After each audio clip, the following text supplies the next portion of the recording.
욕망에 사로잡힌 형은 차가운 설날 아침 회사와 재산을 독차지하기 위해 동생을 집에서 쫓아냈다. 이 집에서 당장 나가. 너한텐 한 푼도 줄 수 없어. 빈손으로 거리를 헤매던 동생은 건설 현장의 막노동으로 새 삶을 시작했다. 그렇게 30년의 시간이 흘렀다. 이제는 직원 500명의 중견 건설회사 대표가 된 동생 앞에 말기 암 시한부 선고를 받은 형이 찾아왔다. 용서를 구하고 싶었어.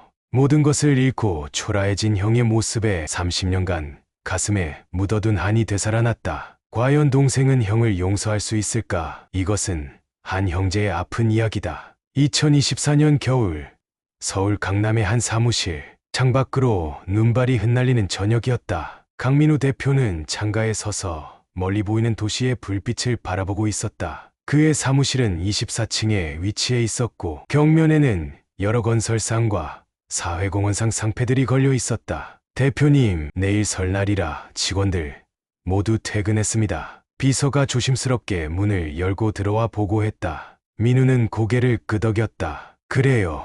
수고했어요.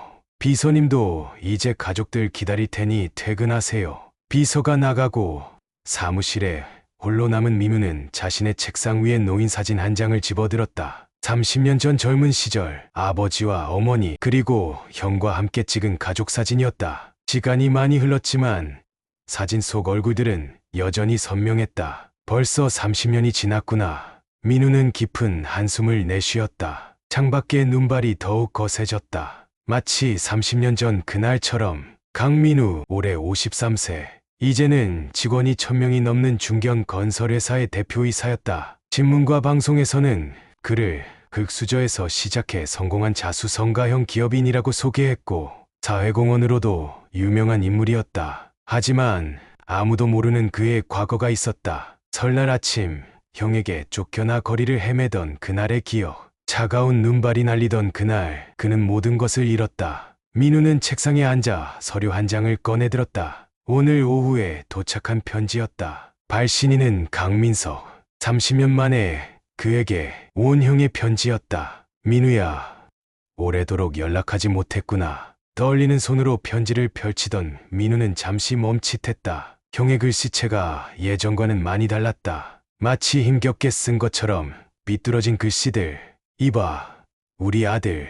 문득 귓가에 아버지의 목소리가 들리는 것 같았다. 민우는 눈을 감았다. 30년 전 그날로 기억이 빠르게 되돌아갔다. 당시 민우는 23살이었다. 건실하게 회사를 운영하던 아버지, 항상 가족을 위해 헌신하던 어머니, 그리고 든든한 형이 있었다. 평범하지만 행복한 가정이었다. 하지만 그해 겨울 모든 것이 변했다. 아버지의 갑작스러운 사고와 형의 배신, 설날 아침의 그 차가운 바람이 아직도 생생했다. 민우는 창가로 다시 걸어갔다. 이제는 높은 곳에서 도시를 내려다보고 있지만 그날은 이 차가운 도시 한복판에서 길을 잃은 채 서 있었다. 주머니에는 몇 장의 지폐가 전부였다. 대표님, 죄송하지만 급한 결제가. 사무실 밖에서 다시 비서의 목소리가 들렸다. 민우는 깊은 생각에서 깨어났다. 들어오세요.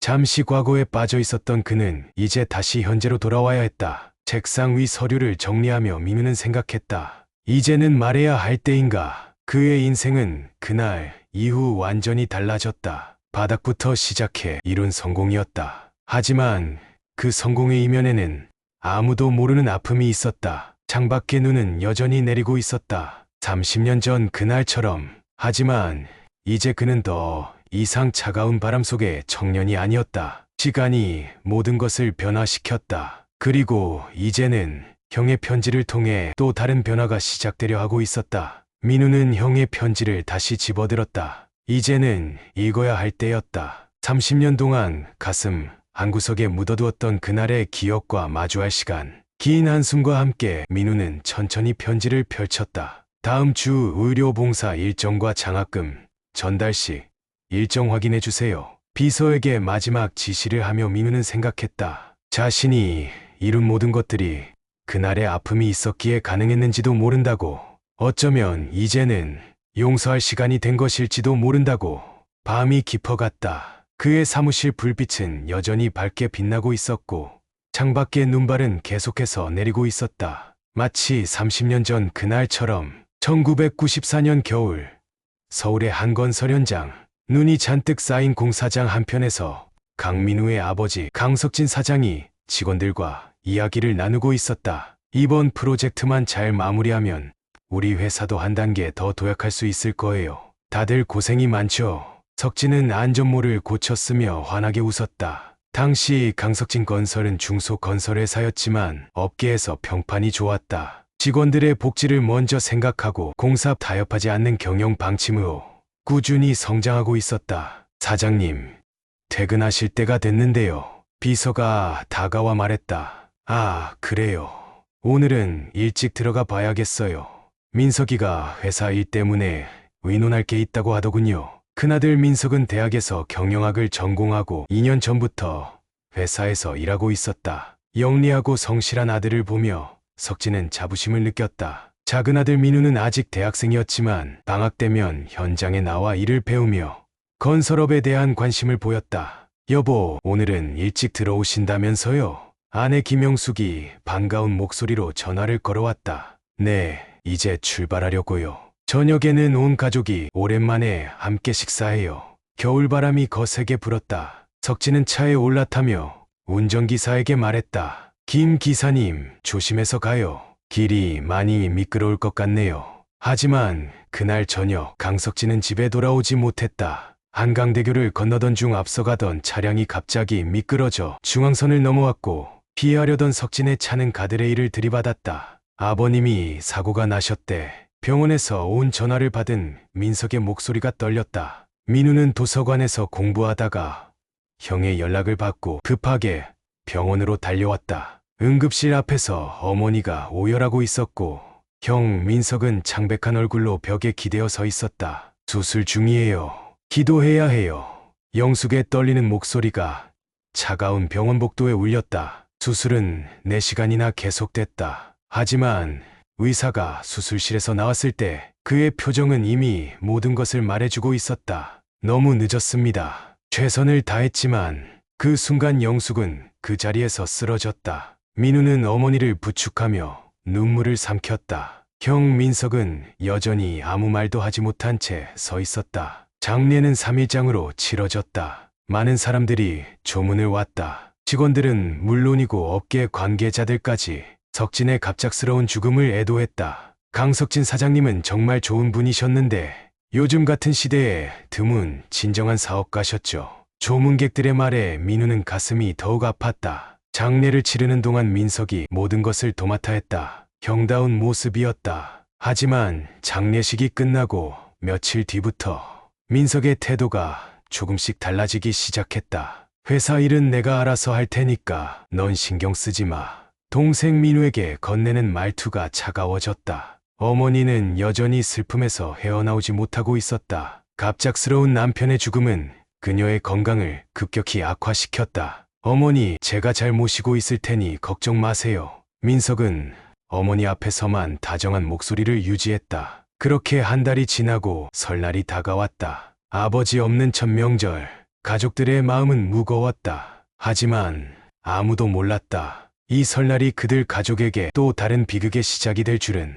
형 민석의 마음속에서는 이미 검은 욕망이 자라나고 있었다. 아버지가 남긴 회사, 그리고 재산, 모든 것을 차지하고 싶다는 욕심이 민석의 이성을 조금씩 잠식해가고 있었다. 설날 전날 밤 민우는 우연히 형의 방에서 법무법인과 주고받은 서류들을 발견했다. 회사 지분과 재산에 관한 서류들이었다. 그때는 몰랐다. 다음 날 아침 자신의 인생이 완전히 뒤바뀔 거라는 것을.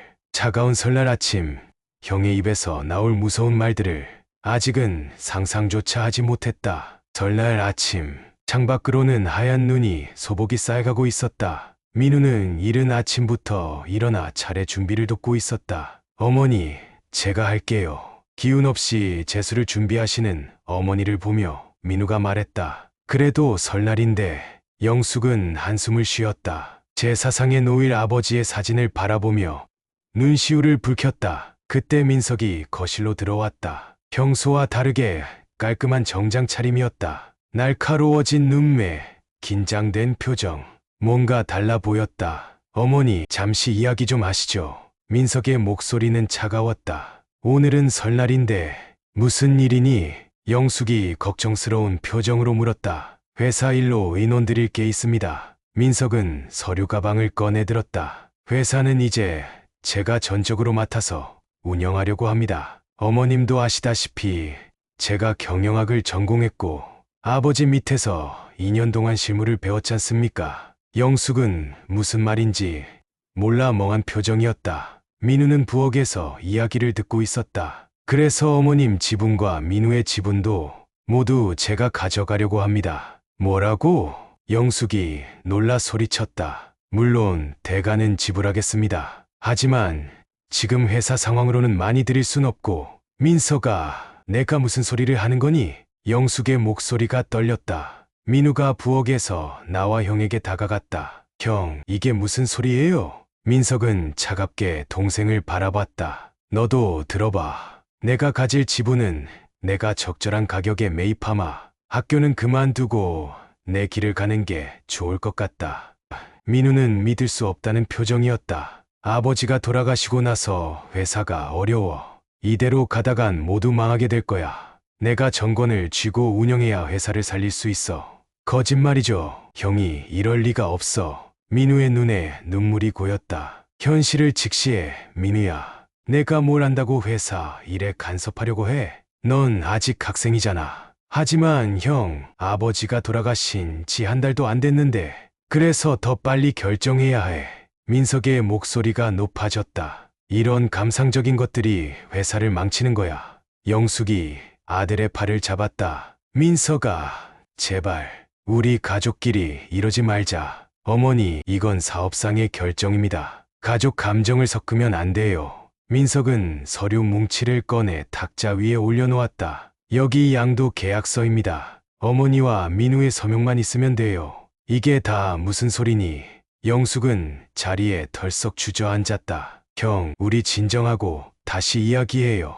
아버지가 그토록 소중히 하시던 회사인데. 그만해. 민석이 소리를 질렀다. 난 이미 결정했어. 너희가 서명하지 않으면 다른 방법을 쓸 수밖에 없어. 다른 방법이라뇨? 민우가 물었다. 회사 장부를 조사해보면 아버지가 남긴 부채가 꽤 있을 거야.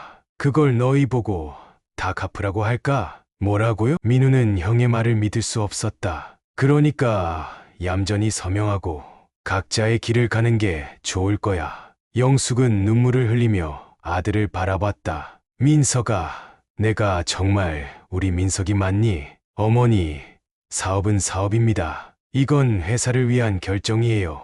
설날 아침에 차가운 공기가 가족들 사이로 스며들었다. 제사상 위에 아버지 사진이 슬픈 눈으로 이들을 바라보는 것 같았다. 아무도 이 순간이 가족의 해체를 알리는 시작일 줄은 몰랐다. 설날 아침의 평화로운 기운은 이미 사라지고 차가운 욕망만이 집안에 가득했다. 설날 아침의 그 충격적인 발언 이후 집안의 분위기는 얼어붙었다. 차례상은 그대로 방치되어 있었고 아버지의 영정사진만이 침묵 속에서 가족들을 내려다보고 있었다. 이게 무슨 소리야? 회사 장부가 어쨌다고? 민우가 떨리는 목소리로 외쳤다. 민석은 서류 가방에서 새로운 서류들을 꺼내놓았다. 여기 봐. 아버지가 남기신 부채가 꽤 크셨어. 이걸 정리하려면 회사를 정상화해야 해. 거짓말이야. 아버지는 절대로. 민우의 말이 채 끝나기도 전에 민석이 차갑게 끊었다. 내가 뭘 알아? 현장에서 알바나 하면서 회사 경영을 알았다고 착각하는 거야? 영숙은 두 아들 사이에서 눈물만 흘리고 있었다. 민석아, 아버지가 돌아가신 지 얼마나 됐다고. 우리 가족끼리 이러면 안 되지. 민석은 차가운 표정으로 어머니를 바라봤다. 어머니, 이건 가족 문제가 아닙니다. 순전히 사업상의 결정이에요. 그는 서류를 펼쳐 보였다. 회사의 부채 현황, 미결제, 공사 계약서들이 쌓여 있었다. 이것 봐요. 이대로 가다간 회사가 무너져요. 제가 전권을 가지고 결단을 내려야 합니다. 민우는 형이 내민 서류들을 빼서 확인했다. 뭔가 이상했다. 수치가 맞지 않았다. 형, 이거 조작된 거 아니에요? 제가 아버지 옆에서 본 장부랑 달라요. 넌 아마추어잖아. 이런 전문적인 회계 자료를 내가 어떻게 알아? 민석의 비웃음 섞인 목소리가 거실에 울렸다. 아버지는 늘 정직하게 일하셨어요. 부채가 있을 리가 없어요. 민우의 목소리가 떨렸다. 그래, 그럼 법원에 가서 따져볼까? 내가 이길 수 있을 것 같아. 민석의 말에는 위협이 담겨 있었다. 그는 이미 모든 준비를 마친 듯 했다. 어머니, 민우야, 오늘 중으로 결정해. 서명하고 끝내자고. 영숙은 정신이 혼미한 듯 고개를 저었다. 이렇게 갑자기, 어떻게, 갑자기가 아니에요. 전 이미 오래전부터 준비해왔습니다. 민석의 말에 민우는 충격을 받았다. 설마 아버지가 돌아가시기 전부터? 민석은 대답하지 않았다. 그의 침묵이 모든 것을 말해주고 있었다. 이럴 순 없어. 민우가 소리쳤다. 경이 어떻게 이럴 수가. 시끄러워. 민석이 책상을 내리쳤다. 현실을 봐, 민우야. 넌 아무것도 할 수 없어. 그때였다. 영숙이 갑자기 가슴을 부여잡고 쓰러졌다. 어머니, 두 아들이 동시에 달려갔다. 구급차를 불러. 민우가 급하게 전화를 걸고 있는 동안 민석은 조용히 서류들을 가방에 넣었다. 오늘 중으로 결정해. 난 회사에 가 있을 테니 결정되면 연락해. 그 말을 남기고 민석은 현관문을 나섰다. 설날 아침에 찬 바람이 집 안으로 휘몰아쳤다. 구급차가 도착했을 때 민우는 어머니의 손을 잡고 울고 있었다. 어머니, 제가 있잖아요. 절대 형이 하자는 대로 하지 마세요. 하지만 영숙은 이미 의식이 희미한 상태였다. 구급대원들이 그녀를 들것에 실어 나를 때 민우는 형의 뒷모습이 보이는 창밖을 노려보았다. 설날의 하얀 눈은 계속해서 내리고 있었다. 마치 이 가족의 비극을 덮으려는 듯이. 병원 응급실에서 돌아온 것은 해가 저물 무렵이었다. 영숙은 급성 스트레스로 인한 심장 발작이었지만 다행히 큰 위험은 넘긴 상태였다. 어머니, 제가 모시고 있을 테니 걱정 마세요. 민우는 병실의 어머니 곁을 지키고 있었다. 그때 병실 문이 열리며 민석이 들어왔다. 여전히 차가운 표정이었다. 결정은 했나? 어머니가 이 상태인데. 민우의 말이 채 끝나기도 전에 민석은 서류 뭉치를 내밀었다. 더 이상 기다릴 시간이 없어. 오늘 중으로 결정해야 해. 병실 안의 공기가 얼어붙었다. 영숙은 힘겹게 몸을 일으켰다. 민석아, 제발, 우리 가족끼리. 어머니, 이미 말씀드렸잖아요.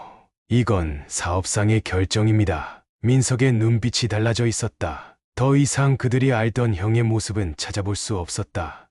우리 다시 한번 이야기해보자. 민우가 애원하듯 말했다. 할 이야기는 다 했어. 서명하고 끝내자고. 민석은 펜을 꺼내 탁자 위에 올려놓았다. 차가운 금속성의 펜이 병실의 형광등 빛을 반사했다. 안 돼, 이건 안 돼. 영숙이 떨리는 목소리로 말했다. 그래요, 어머니. 저도 절대 서명 안 해요. 민우가 단호하게 말했다. 순간 민석의 얼굴이 일그러졌다. 그래, 그렇게 나오겠다는 거지. 그는 서류를 거칠게 가방에 집어넣었다. 좋아. 그럼 다른 방법을 쓰지. 다른 방법이라뇨? 내일부터 너희는 그 집에서 나가야 해. 등기부등본을 확인해봐. 이미 집은 내 명의로 되어 있으니까. 뭐라고요? 민우는 귀를 의심했다. 아버지가 돌아가시기 전에 이미 법적 절차는 다 마쳤어. 민석아. 영숙이 비명을 지르듯 소리쳤다. 어머니는 당분간 요양원으로 모시겠습니다. 민우, 넌 즉시 집을 비워. 형이 정말 미쳤나봐. 민우의 눈에서 눈물이 흘렀다. 당장 나가. 더 이상 너희가 있을 자리는 없어. 민석은 차갑게 말을 이었다. 내가 가진 건 뭐가 있지? 학교도 다닐 수 없을 텐데. 이러지 마. 제발. 영숙이 울먹이며 말했다. 서명만 하면 돼. 그럼 적당한 위로금은 주겠어. 순간 민우는 자리에서 벌떡 일어났다. 주먹을 불끈 쥐었다가 천천히 펴면서 말했다. 알았어요. 형, 나가면 되는 거죠? 민우야, 안 돼. 영숙이 소리쳤다. 어머니, 걱정 마세요. 제가 어떻게든. 민우의 목소리가 떨렸다. 그래, 현명한 선택이야. 민석의 입가에 비웃음이 걸렸다. 하지만 형, 언젠가는 후회하게 될 거예요. 민우는 어머니를 꼭 안아들였다. 어머니, 제가 꼭 다시 올게요. 그때까지 힘내세요. 영숙은 아들의 팔을 잡고 놓지 못했다. 민우야, 민우야. 자, 이제까지. 민석이 차갑게 말했다. 병실을 나서는 민우의 발걸음이 무거웠다. 뒤에서는 어머니의 울음소리가 들려왔다. 병원 복도는 길고 차가웠다. 형의 마지막 말이 귓가에 맴돌았다. 앞으로 우리는 남이야. 설날 밤 하얀 눈이 계속해서 내리고 있었다. 민우는 병원을 나와 차가운 거리에 섰다. 주머니 속에는 몇 장의 지폐가 전부였다. 이제 그는 홀로 서야 했다. 등 뒤로 병원의 불빛이 그의 긴 그림자를 드리웠다. 앞으로의 길은 보이지 않았지만 한 걸음을 내딛어야 했다. 그렇게 민우의 새로운 시작은 차가운 설날 밤에 시작되었다. 찬바람이 매섭게 부는 설날 밤, 민우는 무작정 거리를 걸었다. 갈 곳도 의지할 곳도 없었다. 여보세요? 진호야. 민우는 떨리는 손으로 친구에게 전화를 걸었다. 대학 동기인 진호는 자취를 하고 있었다. 민우야, 설날인데 웬일이야? 진호의 밝은 목소리가 들려왔다. 잠깐 너희 집에 가도 될까? 목소리가 떨렸다. 1시간 후 진호의 좁은 원룸에서 모든 이야기를 들은 친구는 말을 잃었다. 그런 일이 어떻게? 진호는 분노와 안타까움이 뒤섞인 표정이었다. 며칠만 있다가 갈게. 민우는 고개를 숙였다. 무슨 소리야?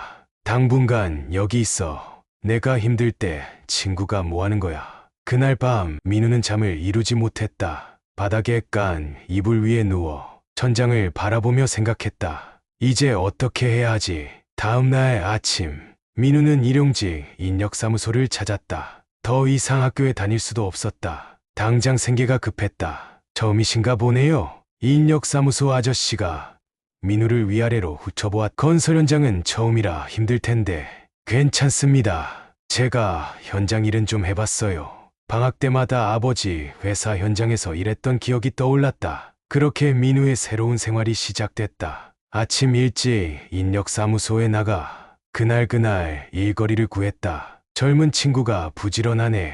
현장 반장님이 민우를 눈여겨보았다. 내일도 우리 현장으로 와. 하루 일당으로 받는 돈은 그리 많지 않았지만 민우는 절대 불평하지 않았다. 일과 후에는 어머니 병원에 들렀다. 하지만 형이 이미 어머니를 요양병원으로 옮긴 뒤였다. 어디로 모셨는지도 알려주지 않았다. 어머니 텅 빈 병실을 보며 민우는 눈물을 삼켰다. 친구 진호의 집에서 보내는 날들, 좁은 공간에 두 사람이 지내야 했지만 진호는 한 번도 불평하지 않았다. 밥은 먹고 다니냐? 진호는 매일 아침 도시락을 싸주었다. 이런 친구 없이는 정말 버티기 힘들었을 거야. 민우는 마음속으로 감사를 되뇌었다. 한 달이 지났을 때 현장 반장님이 민우를 불렀다. 자네 정식으로 우리 현장에서 일해보지 않겠나? 성실한 자네가 마음에 들어. 그렇게 민우는 건설 현장 정직원이 됐다. 일당보다는 적은 월급이었지만 안정적인 수입이 생겼다. 첫 월급을 받던 날 민우는 작은 원룸을 구했다. 진호야, 정말 고마웠다. 이사하는 날 민우는 친구를 꼭 안았다. 이제 좀 자리 잡은 것 같아? 진호가 웃으며 물었다. 이제 시작이야. 민우의 눈빛이 달라져 있었다. 난 반드시 다시 일어설 거야. 어머니를 찾고 아버지의 회사도 되찾을 거야. 새벽부터 밤늦게까지 민우는 현장에서 모든 것을 배웠다. 설계도면 보는 법부터 공정 관리하는 방법까지. 현장에서 만난 기술자들은 민우의 열정을 눈여겨보았다. 젊은 친구가 대단해.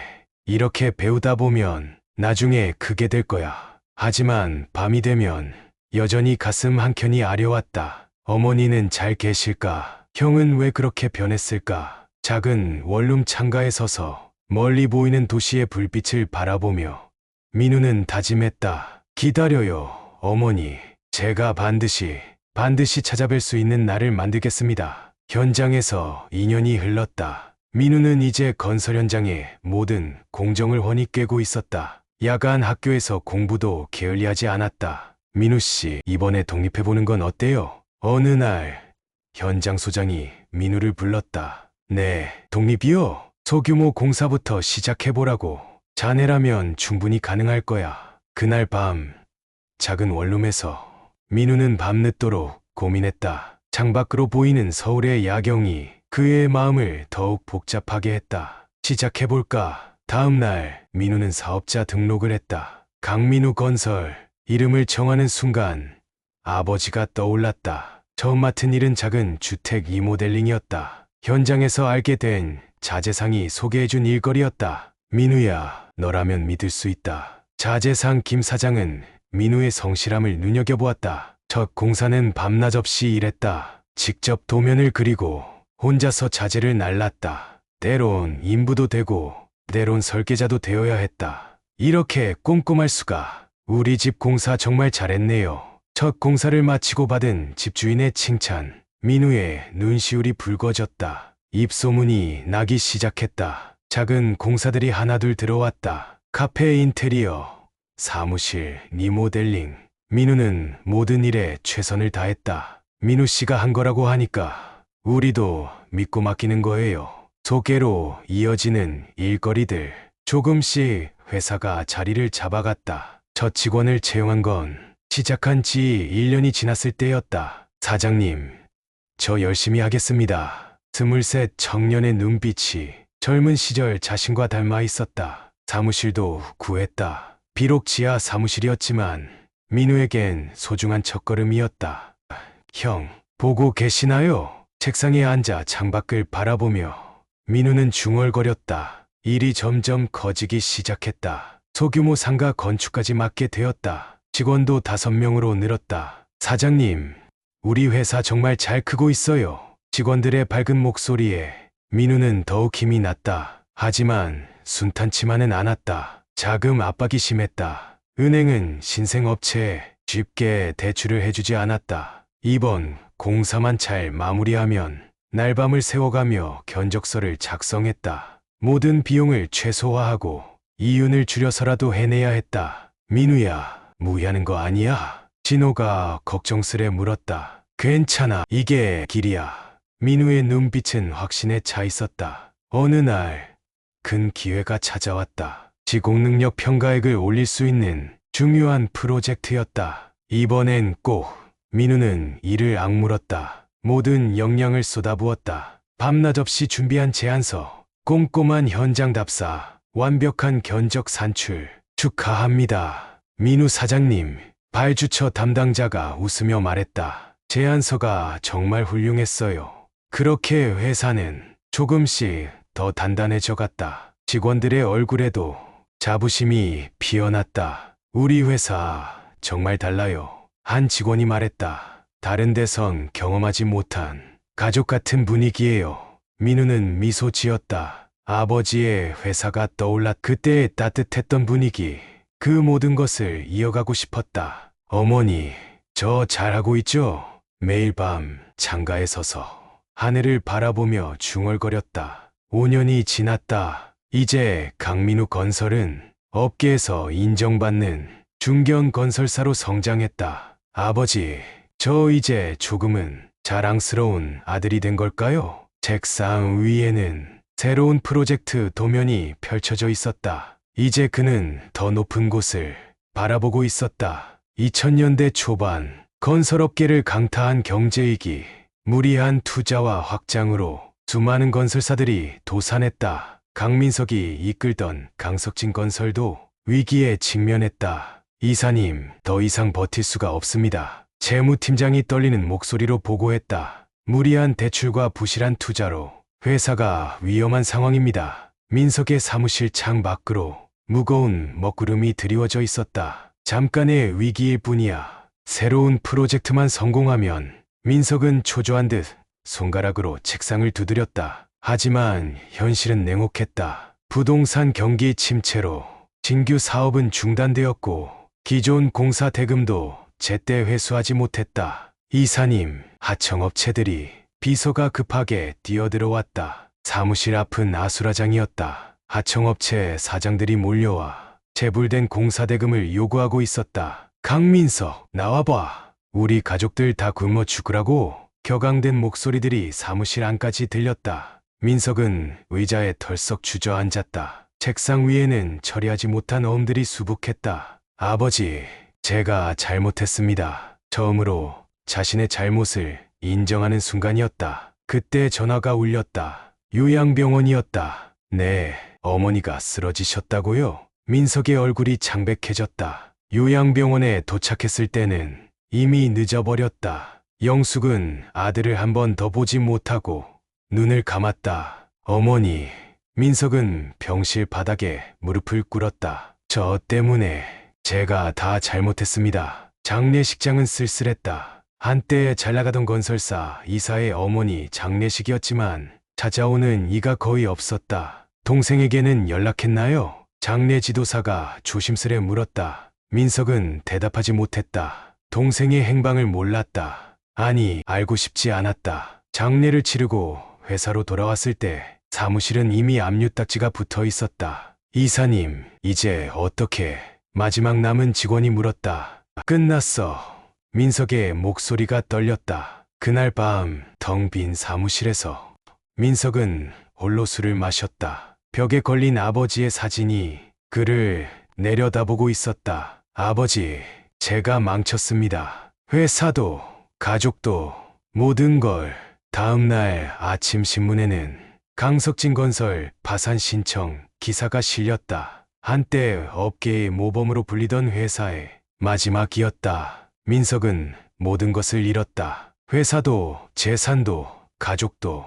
욕심이 부른 참담한 결과였다. 작은 월세방으로 옮긴 민석. 이제 그에게 남은 것은 후회와 한숨뿐이었다. 동생아, 내가 보고 있다면. 술에 취해 흐느끼는 그의 모습은 더 이상 한때의 거만한 형이 아니었다. 창밖으로 눈이 내리기 시작했다. 마치 그날 동생을 내쫓던 설날처럼.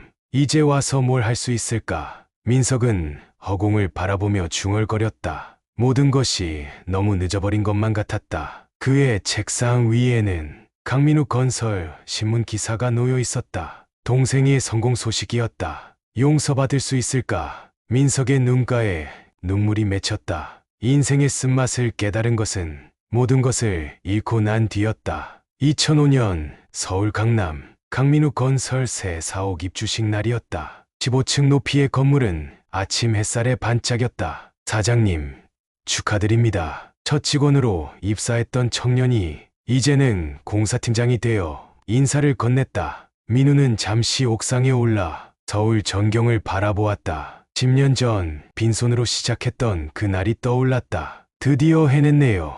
진호가 등 뒤에서 다가왔다. 이제는 회사 부사장이 된 오랜 친구. 시작이야. 민우의 눈빛은 더 먼 곳을 바라보고 있었다. 강민우 건설은 이제 연 매출 1,000억을 바라보는 중견기업으로 성장했다. 직원만 500명, 업계에서도 인정받는 회사였다. 사장님은 정말 다르시죠? 한 하청업체 사장이 말했다. 약속한 대금을 하루도 밀린 적이 없으시잖아요. 민우의 경영 철학은 단순했다. 정직과 신뢰. 아버지에게서 배운 그 가치를 한 번도 저버린 적이 없었다. 우리 직원들 자녀 장학금 제도 이번에 더 확대하죠. 민우는 임원회의에서 제안했다. 사장님, 요즘 경기가 어려운데. 한 임원이 조심스레 말했다. 어려울 때일수록 더 나눠야 하는 거야.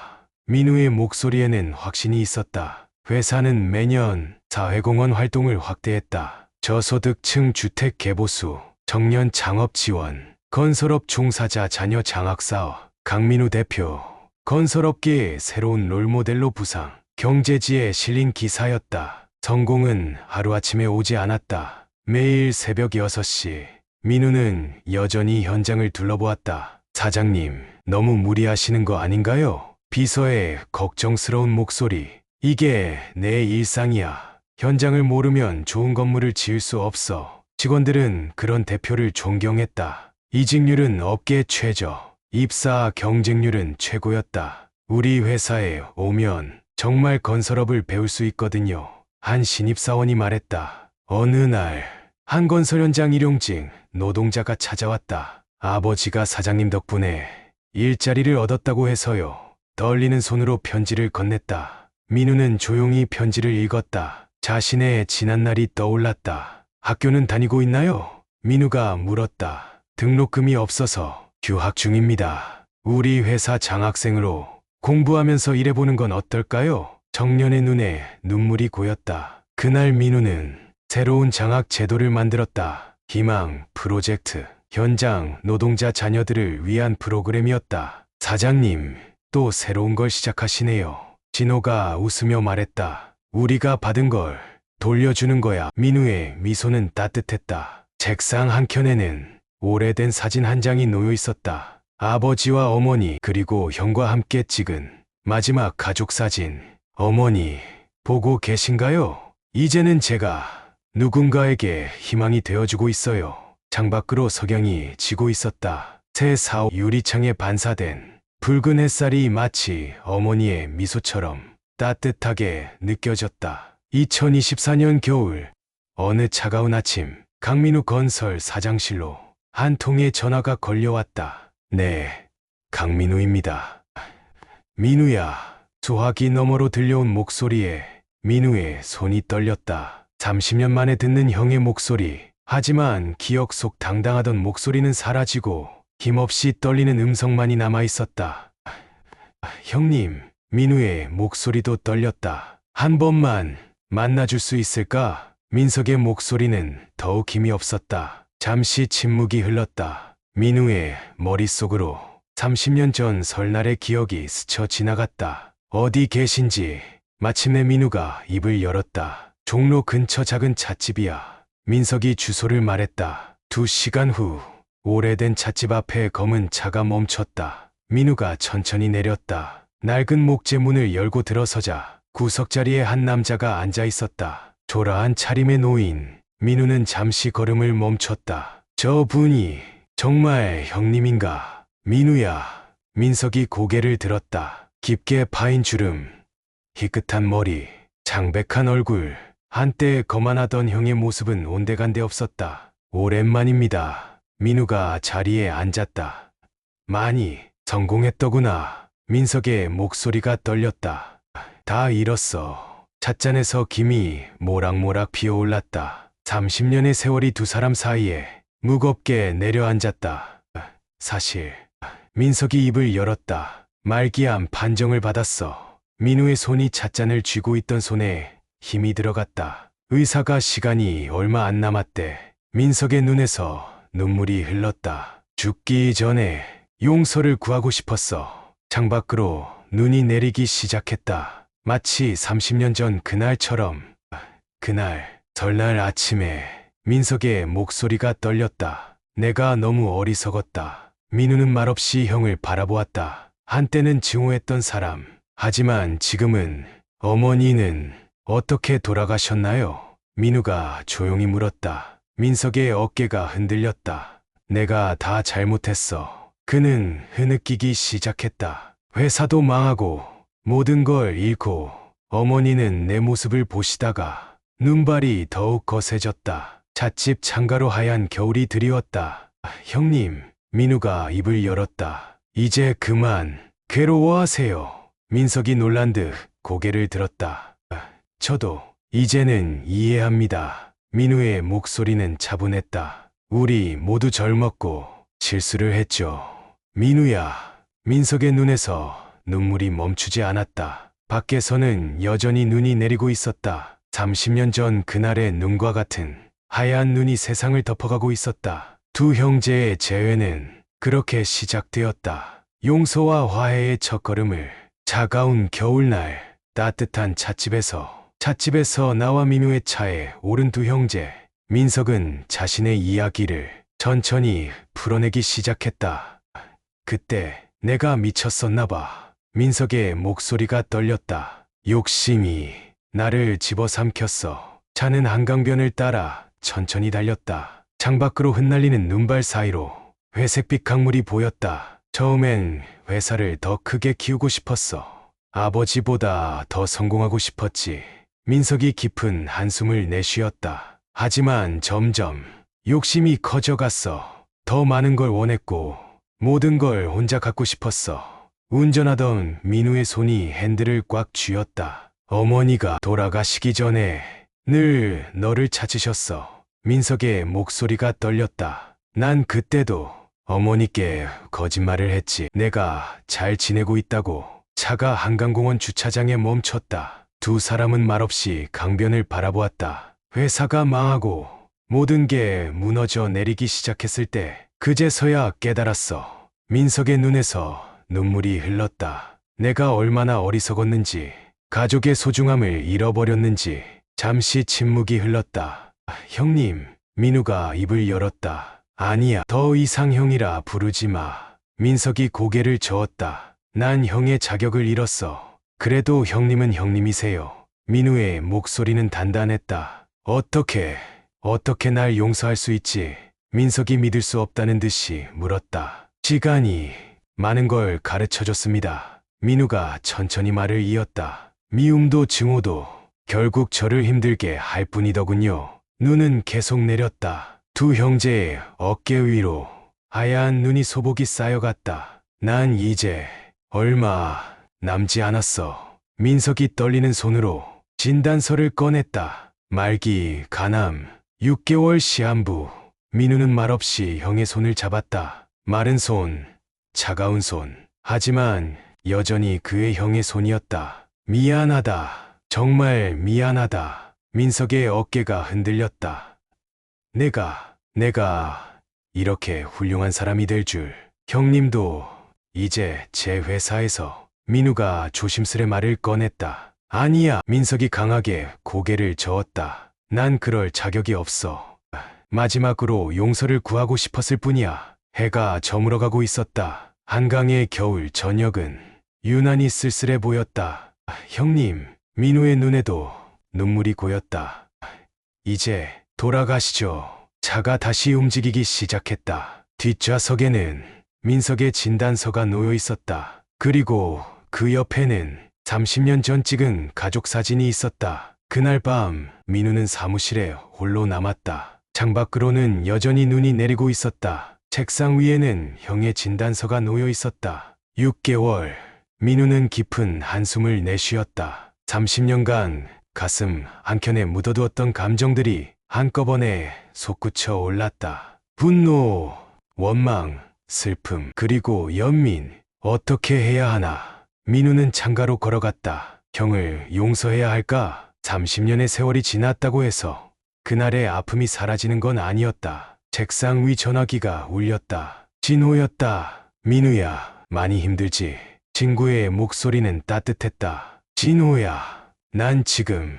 민우의 목소리가 떨렸다. 그래, 말해봐. 진호가 조용히 기다렸다. 형을 미워하고 싶은데 미워할 수가 없어. 민우의 눈에서 눈물이 흘렀다. 그 모습을 보니까 너무 안쓰럽고, 하지만 한편으론 잠시 침묵이 이어졌다. 창밖의 눈은 계속 내렸다. 어머니가 돌아가실 때까지 찾아뵙지도 못했어. 민우의 어깨가 떨렸다. 그건 형님 때문이야. 그런데도 난 지금. 책상 위 가족사진 속 젊은 시절의 형이 환하게 웃고 있었다. 내가 용서하지 못해도 돼. 진호가 말했다. 하지만 내 마음이 용서하고 싶어 한다면. 민우는 창밖을 바라보았다. 서울의 야경이 눈발 속에 빛나고 있었다. 형이 많이 달라졌어. 민우가 중얼거렸다. 그 교만했던 모습은 온데간데 없고, 전화기 너머로 진호의 한숨소리가 들렸다. 사람은 변하는 거야. 민우는 자리에 앉아 서류 한 장을 꺼냈다. 밤이 깊어갔다. 사무실의 불빛만이 고요한 어둠 속에서 빛나고 있었다. 민우는 결심했다. 미움과 용서 사이에서 그는 마침내 선택을 했다. 형님, 이제는. 그의 눈에서 흐르는 눈물은 이제 더 이상 쓰리지 않았다. 다음 날 아침, 민우는 형이 머무는 작은 월세방을 찾았다. 반지하 단칸방. 문을 두드리자 힘없는 목소리가 들렸다. 누구세요? 형님, 저예요. 민우의 목소리에 문이 급하게 열렸다. 민우야. 민석은 놀란 얼굴이었다. 방 안은 춥고 퀴퀴했다. 구석에 놓인 낡은 전기장판 하나가 겨우 온기를 지키고 있었다. 짐 정리하세요. 민우가 말했다. 민석은 영문을 몰랐다. 이제라도 제대로 치료받으셔야죠. 민우는 차분히 말을 이었다. 아니, 난 그럴 자격이. 민석이 고개를 저었다. 형님은 제 형이시잖아요. 민우의 목소리는 단단했다. 더 이상 과거에 매이지 맙시다. 민석의 눈에서 눈물이 흘렀다. 난 정말 치료받으셔야죠. 민우가 형의 손을 잡았다. 이제부터는 제가 형님을 모실 거예요. 짐이라고 해봐야 작은 가방 하나가 전부였다. 30년의 세월이 이렇게 초라하게 정리될 수 있다는 게 민우의 가슴을 아프게 했다. 병원으로 가는 차 안에서 민석이 조용히 말했다. 내 마음 정말 고맙다. 그의 목소리는 떨렸다. 하지만 난 이미 형님, 민우가 말을 끊었다. 이제는 앞만 보고 갑시다. 병실은 따뜻했다. 창밖으로 하얀 눈이 내리는 풍경이 보였다. 여기서 치료받으시면서 푹 쉬세요. 민우는 형의 이불을 정리해 주었다. 민우야. 민석이 민우의 손을 잡았다. 내가 날 용서해 준 거니? 민우는 잠시 창밖을 바라보았다. 눈발 사이로 희미하게 햇살이 비치고 있었다. 용서는 서로를 위한 거라고 생각합니다. 민우가 말했다. 형님도 저도 이제는 자유로워져야 하니까요. 병실의 따뜻한 온기가 감돌았다. 30년 만에 찾아온 봄날의 기운 같았다. 이제부터 매일 올게요. 민우는 형의 어깨를 두드렸다. 그동안 정말 미안했다. 민석의 눈에서 눈물이 흘렀다. 진심 어린 사과였다.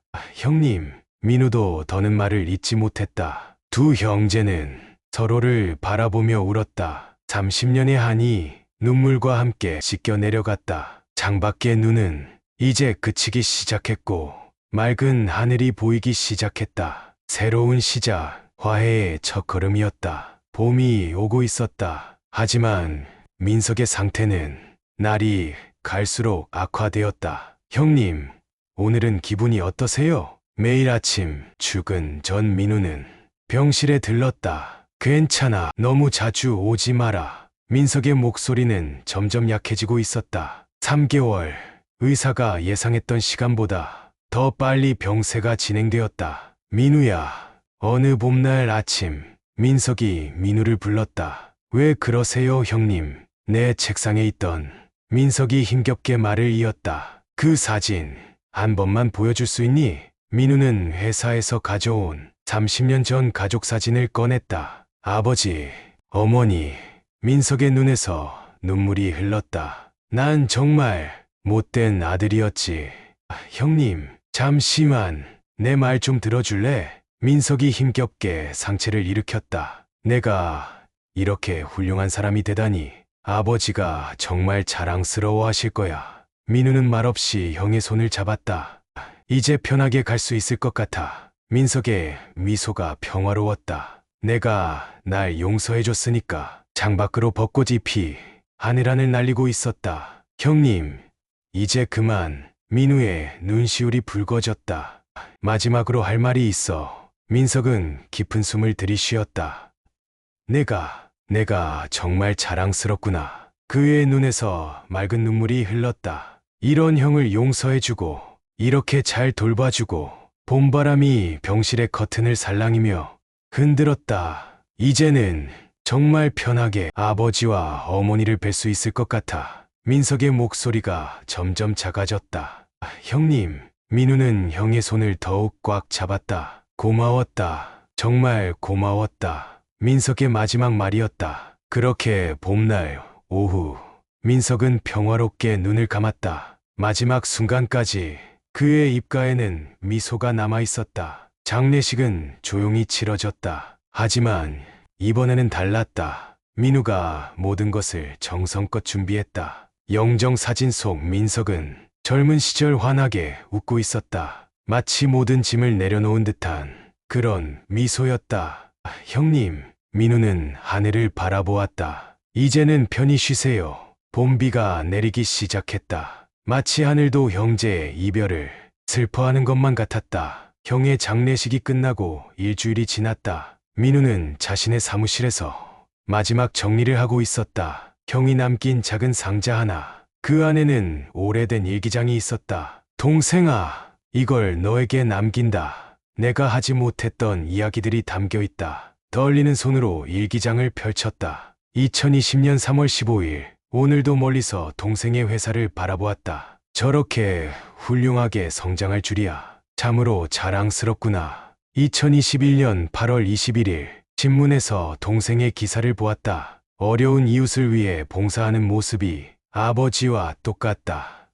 정말 어리석었다. 민우의 눈에서 눈물이 흘렀다. 책상 위에는 오래된 사진 한 장이 놓여 있었다. 부모님, 형과 찍은 마지막 가족 사진. 진호야. 민우는 전화를 걸었다. 30년 지기 친구이자 회사 부사장인 진호였다. 내가 생각해둔 게 있어. 민우의 목소리에는 결심이 담겨 있었다. 일주일 후 이사회가 열렸다. 민우는 새로운 제안을 내놓았다. 강석진 장학재단을 설립하고자 합니다. 회의실이 조용해졌다. 아버지의 이름을 따서 건설 현장 근로자 자녀들을 위한 장학사업을 시작하려 합니다. 진호가 먼저 박수를 쳤다. 이어서 다른 임원들도 동참했다. 30년 전 저도 한 현장 일용직이었습니다. 그때의 아픔을 아는 사람으로서 누군가에게 희망이 되고 싶습니다. 재단 설립식 날, 민우는 형의 일기장을 들고 연단에 섰다. 이 재단은 용서와 화해의 상징입니다. 우리가 받은 사랑을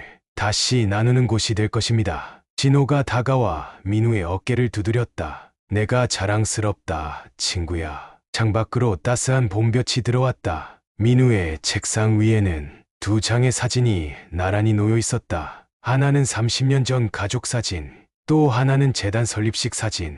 그 속에는 민우와 진호, 그리고 많은 장학생들의 밝은 미소가 담겨 있었다. 아버지, 어머니, 그리고 형님, 지켜봐 주세요. 우리가 이뤄갈 새로운 이야기를. 봄바람이 불어왔다. 새로운 희망을 실어오는 따스한 바람이었다.